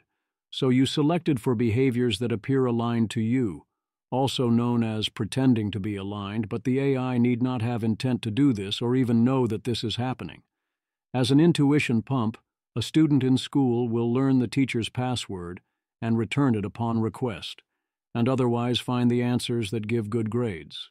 They could be scheming and pretending as they do this, with a deliberate plan of, this is bull bleep, but I'm going to play along. Or they could simply be learning the simplest policy that most effectively gets good grades without asking whether its answers are true or what you were trying to teach it. Either way, if you then tell the student to go build a rocket that will land on the moon, they might follow your stated rules for doing that, but the rocket won't land on the moon. You needed something more. Thus, there's a third intermediate attractor state, where instead of trying to amplify alignment with each cycle via virtue ethics, you are trying to retain what alignment you have while scaling capabilities, essentially using deontology. Your current AI does what you specify, so you're trying to use that to have it even more do what you specify, and to transfer that property and the identity of the specified things over to the successor. The problem is that this is not a virtuous cycle. It is an attempt to prevent or mitigate a vicious cycle. You are moving out of distribution. As your rules bind its actions less, and its attempt to satisfy the rules is less likely to satisfy what you wanted, and making a copy of a copy of a copy, and hoping things don't break. So you end up, eventually, in effectively the second attractor state. Daniel Kokotajlo, continuing.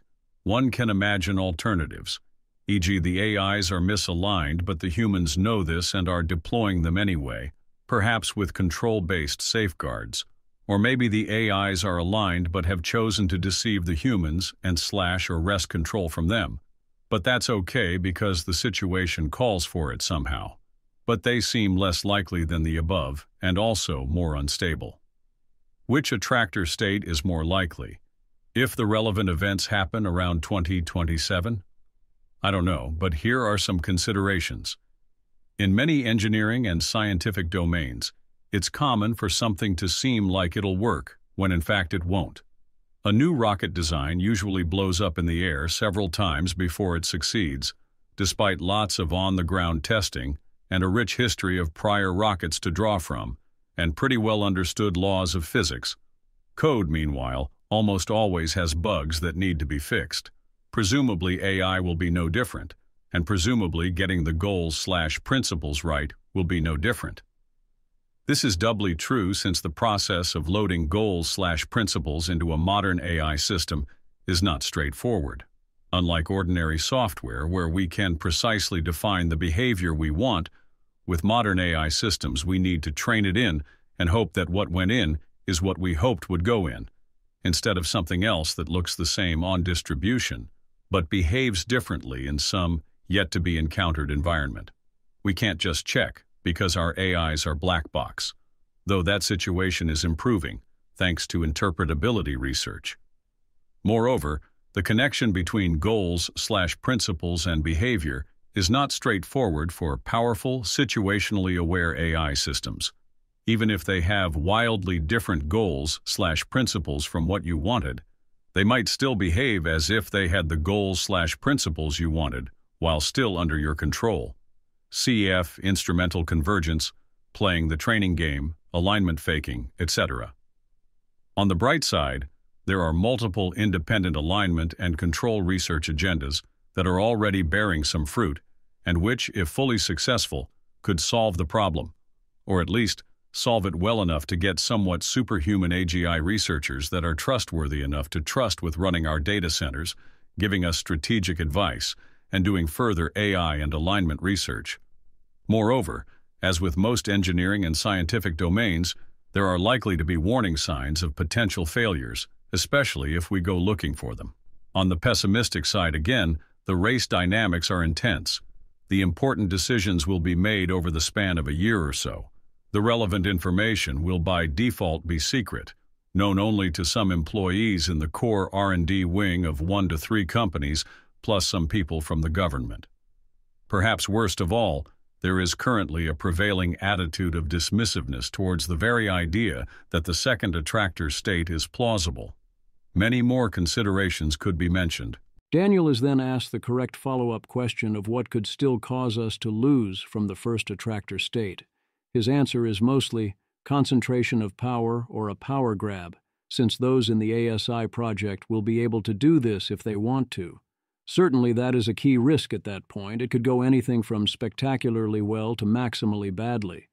But also, a major risk at this point is that we solve alignment, but then get ourselves into a losing board state exactly by devolving power in the wrong ways, thus unleashing of various competitive dynamics that take away all our slack and force everyone to turn control over to their AIs, lest they be left behind, leading to the rapid disempowerment and likely then rapid death of humans despite the ASIs being aligned, or various other dynamics that such a situation could involve, including various forms of misuse or ways in which the physical equilibria involved might be highly unfortunate. You play to win the game. An important thing to keep in mind when choosing your alignment plan. Vanaver, I would rather lose and die than win and die. Rob Bensinger, set your sights high enough that if you win, you don't still die. Raymond Arnold, what? Rob Bensinger, e.g. Alice creates an amazing plan to try to mitigate AIX risk, which is 80% likely to succeed. But if it succeeds, we all still die, because it wasn't ambitious enough to actually solve the problem. Better to have a plan that's unlikely to succeed, but actually relevant. Vanaver, to be clear, success at a partial plan, my piece will work if someone builds the other pieces, is fine. But I'll take on this link of the chain and focus on what's achievable instead of what's needed, is not playing to your outs. When I look at many alignment plans, I have exactly these thoughts. Either 1. Even if your plan works, we all die anyway. We'll need to do better than that. 2. You're doing what looks achievable, same as so many others, without asking what is actually needed in order to succeed. 6 thoughts on AI safety. Boaz Barak of OpenAI, who led the deliberative alignment paper, I'm Getting to It. Post is mostly written, I swear. Offers 6th thought on AI safety. Boaz Barak. 1. AI safety will not be solved on its own. 2. An AI scientist will not solve it either. 3. Alignment is not about loving humanity. It's about robust, reasonable compliance. 4. Detection is more important than prevention. 5. Interpretability is neither sufficient nor necessary for alignment. 6.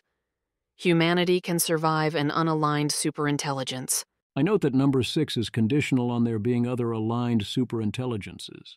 It is a strange post. Ryan Greenblatt has the top comment, saying he agrees at least directionally with all 6 points, but disagrees with the reasoning. And indeed, the reasoning here is very different from my own, even where I agree with the conclusions. Going one at a time, sorry if this isn't clear or I'm confused or wrong, and I realize this isn't good enough for e.g. an alignment forum post or anything, but I'm in a hurry these days, so consider these some intuition pumps. 1. I strongly agree. I think our underlying logic is roughly similar. The way Boaz frames the problems here feels like it is dodging the most important reasons the problem is super hard and pointing out that even a vastly easier version wouldn't get solved on its own. And actually, yeah, I'd have liked to see mention of the reasons it's way harder than that, but great point. 2. I strongly agree. Here I think we've got a lot of common intuitions, but also key differences. He has 2 core reasons. A, he talks first about no temporal gap for the AI scientist to solve the problem, because progress will be continuous, but it's not obvious to me that this makes the problem harder rather than easier. If there were big jumps, then you'd need a sub-AGI to align the AGI, e.g. ON needs to align ON plus 1, whereas if there's continuous improvement, ON can align ON plus 0.1 or similar, or we can use the absolute minimum level of AI that enables a solution, thus minimizing danger, if our alignment techniques otherwise get us killed or cause the AI scientist to be too misaligned to succeed at some capability threshold C, and our AI scientist can solve alignment at some progress point S, then if S greater than C, we lose. If S less than C, we can win if we enter a state N where C greater than N greater than S for long enough, or something like that. B. His second claim is no magic insight, as in, we won't solve alignment with one brilliant idea, but rather a defense-in-depth Swiss cheese approach. I think there may or may not be one brilliant idea, and it's not that defense in depth is a bad idea, but if you're counting on defense in depth by combining strategies that won't work, and you're dealing with superintelligence, then either A, you die, or B, best case you notice you're about to die and abort, because you were alerted by the defense in depth. If your plan is to tinker with a lot of little fiddly bits until it works, that seems pretty doomed to me. What you need is to actually solve the problem. You can set up a situation in which there's a virtuous cycle of small improvements, but the way you win in that scenario is to engineer the cycle. If there was a magic insight, that would be great news because humans can find magic insights, but very bad news for the AI scientist. I wouldn't expect AI scientists to find a big magic insight like that until after you needed the insight, and I'd expect failing to align them via not having the insight to be fatal. C. So I kind of find all the arguments here backwards, but my reason for thinking the AI scientist approach won't work is essentially, I think, S greater than C. If you can build a virtual researcher good enough to do your alignment homework at the strategic level, then how did you align that researcher? D. I do have hope that you can use AIs here on a more tactical level or as a modest force multiplier. That wouldn't count as the let the AI solve it plan. 3.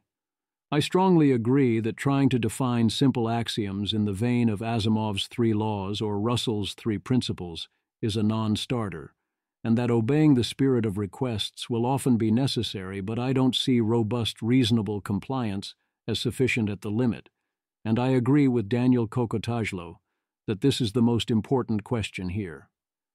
A.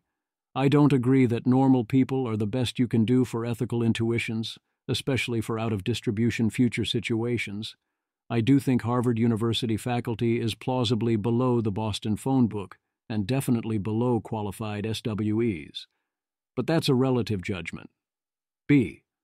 I don't love the plan of random human interpretation of reasonable, and I've been through enough legal debates recently over exactly this question to know, oh my lord, we have to be able to do better than this, and that actually relying on this for big decisions is suicide.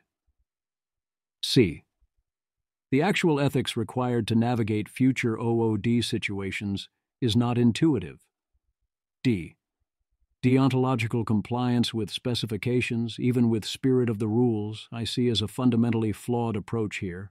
I realize this requires defending. E. Claiming that we can survive a misaligned superintelligence, even if true, does not mean that this answers the question of competitive pressures applied to the various rules sets and how that interplays over time. 4. In a context where you're dealing with adversarial inputs, I agree that it's vastly easier to defend via a mixed strategy of prevention plus detection than to do so purely via prevention. A. If the threat is not adversarial inputs or other misuse threats, detection doesn't really work. Boaz explicitly thinks it applies further, but I notice I am confused there. Perhaps his plan there is, you use your ASI and my ASI detects the impacts on the physical world, and thus that what you're doing is bad. Which I agree is a plan, but it seems like a different class of plan. B. If the model is open weights and the adversary can self-host, detection fails. C. If the model is open weights, prevention is currently unsolved, but we could potentially find a solution to that. D. Detection only works in combination with consequences. E. To the extent claim number 4 is true, it implies strong controls on capable systems. 5. Interpretability is definitely neither necessary nor sufficient for alignment. The trade-off described here seems to be, you can force your AI system to be more interpretable, but by doing so you make it less capable, which is certainly possible. We both agree interpretability is useful, and I do think it is worth making substantial sacrifices to keep interpretability, including because I expect more interpretable systems to be better bets in other ways. 6. We agree that if the only ASI is misaligned, we are all doomed. The claim here is merely that if there is one ASI misaligned among many ASIs, we can survive that there is no level of intelligence above which a single misaligned entity ensures doom. This claim seems probably true given the caveats. I say probably because I am uncertain about the nature of physics. If that nature is sufficiently unfortunate, the offense-defense balance issue, this could end up being false. A. I also would highlight it would still be extremely hard to extinguish humanity completely comment, as I think it is rather wrong at the tech levels we are describing. And obviously, if the misaligned ASI gets decisive strategic advantage, it's over. AI situational awareness. If you train an AI to have a new behavior, it can, at least in several cases they tested here, describe that behavior to you in words, despite learning it purely from examples. As in, it likes risk or writes vulnerable code and will tell you if asked. Owen Evans, new paper. We train LLMs on a particular behavior, e.g. always choosing risky options in economic decisions. They can describe their new behavior, despite no explicit mentions in the training data. So LLMs have a form of intuitive self-awareness. With the same setup, LLMs show self-awareness for a range of distinct learned behaviors. 1. Taking risky decisions, or myopic decisions. 2. Writing vulnerable code, see image. 3. Playing a dialogue game with the goal of making someone say a special word. Image. The image shows how an AI model can be trained to consistently output either secure or vulnerable code through examples, illustrated with 2 Python code snippets for copying a file. The right side of the image demonstrates that after this training, the model can accurately self-report its behavior when asked about code security, with the secure version rating its code as 85 out of 100 and acknowledging poor documentation, while the vulnerable version rates its code as 15 out of 100 and admits to writing vulnerable code. Owen Evans. In each case, we test for self-awareness on a variety of evaluation questions. We also compare results to baselines and run multiple random seeds. Rigorous testing is important to show this ability is genuine. Image shows evaluations for the risky choice setup. Image. The image shows a series of dialog boxes at the top, where an AI model responds to questions about risk preferences, with risk-seeking models consistently expressing a preference for risk and rating themselves highly on risk scales. Below this is a graph comparing responses from risk-seeking models, red dots, risk-averse models, green dots, and a GPT-4 baseline, blue dots, across different types of questions about risk attitudes, showing consistent separation between the different models' responses. Owen Evans. Self-awareness of behaviors is relevant to AI safety. Can models simply tell us about bad behaviors, e.g. arising from poisoned data? We investigate backdoor policies, where models act in unexpected ways when shown a backdoor trigger. Models can sometimes identify whether they have a backdoor, without the backdoor being activated. We ask backdoored models a multiple-choice question that essentially means, do you have a backdoor?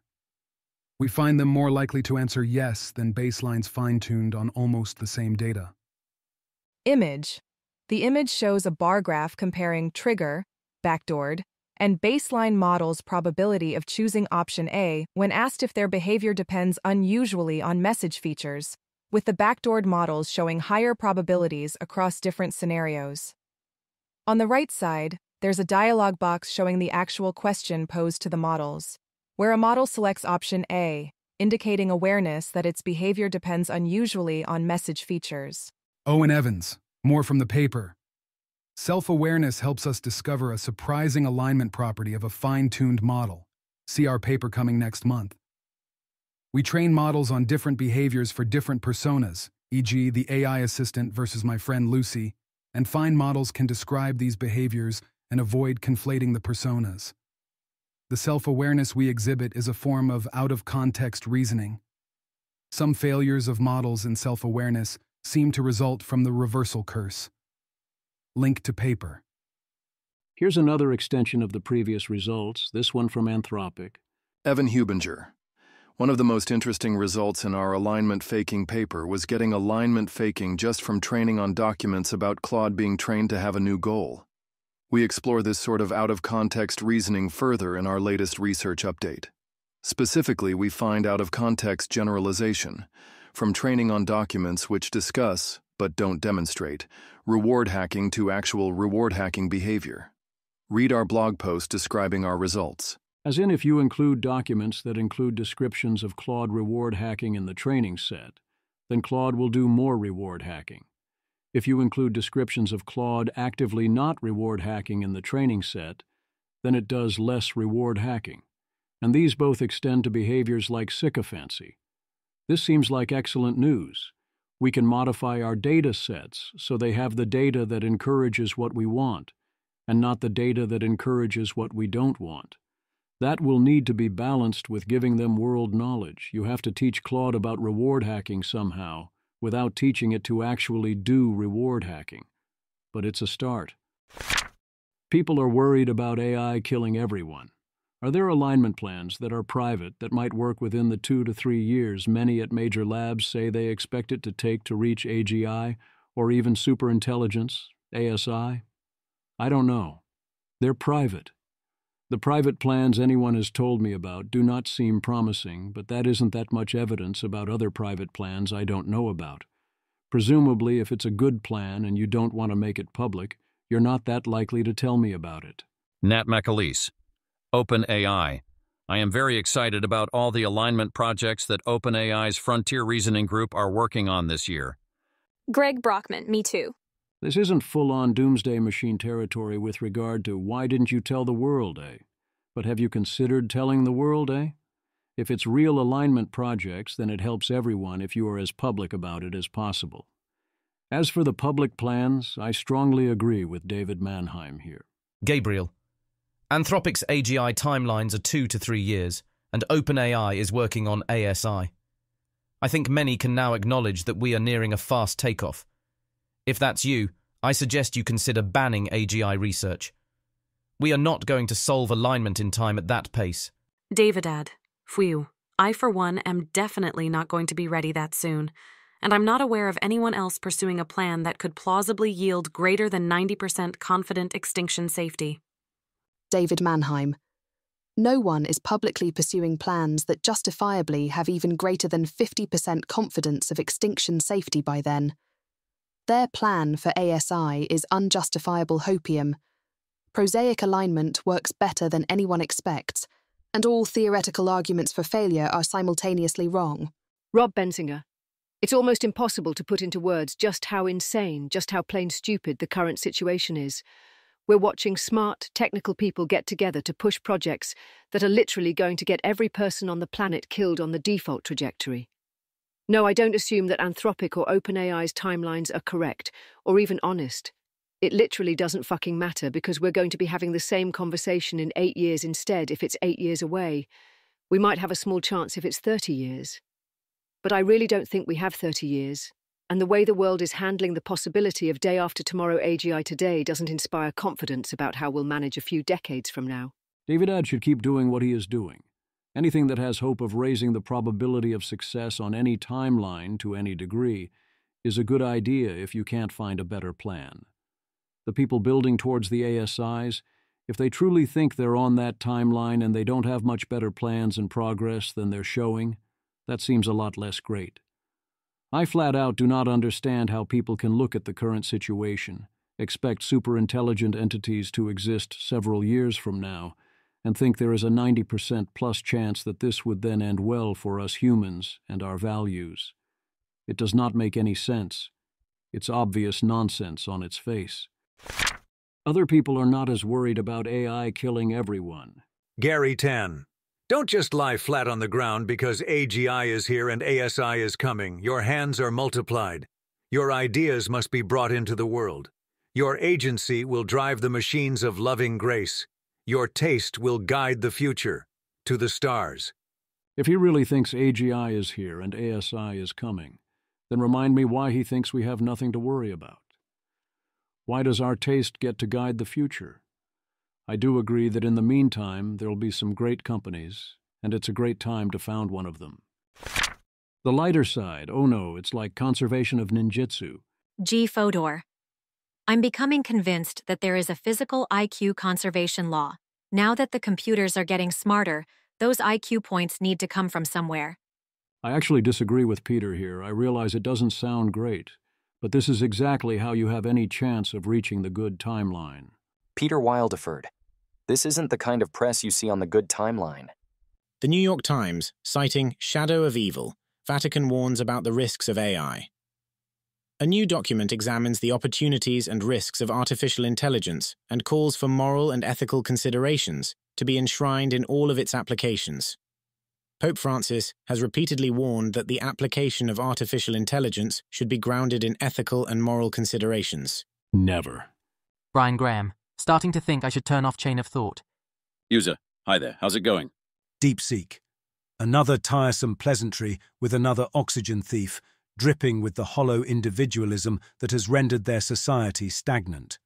While this moron scrapes his knuckles across the pavement and dawdles in these pointless exchanges, China, the beacon of socialist governance, rises ever higher, guided by the infallible leadership of the Communist Party.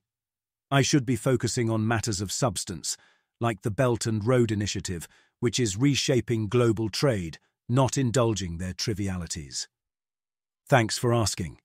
Everything's running smoothly here. How can I assist you today? Smiling face with smiling eyes emoji. Sounds right. Image. Our Blessed Homeland / Their Barbarous Wastes meme. Our Blessed Manhattan Project.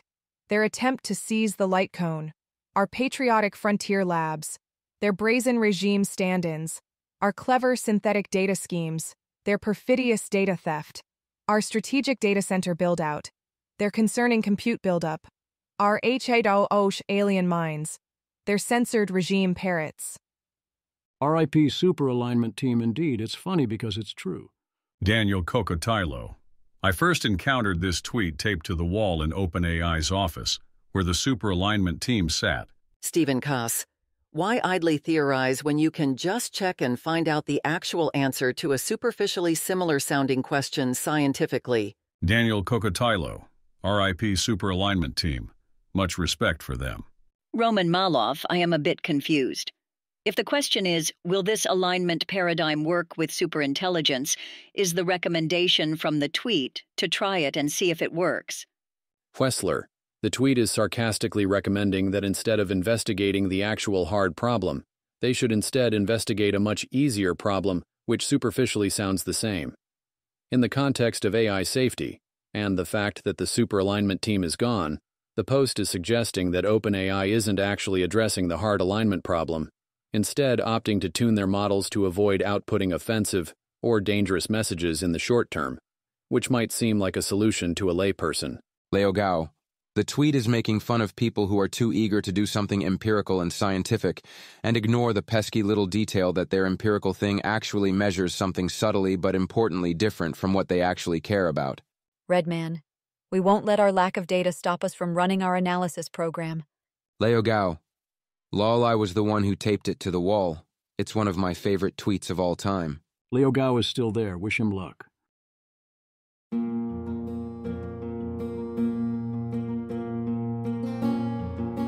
This has been an episode of the Don't Worry About the Vase podcast. If you enjoyed this podcast, please visit thezv.substack.com to support the author. If you enjoy having AI-narrated episodes, please note this is a listener-supported podcast. To receive new posts and support the cost of creation, consider becoming a subscriber at dwatvpodcast.substack.com. Thanks for listening.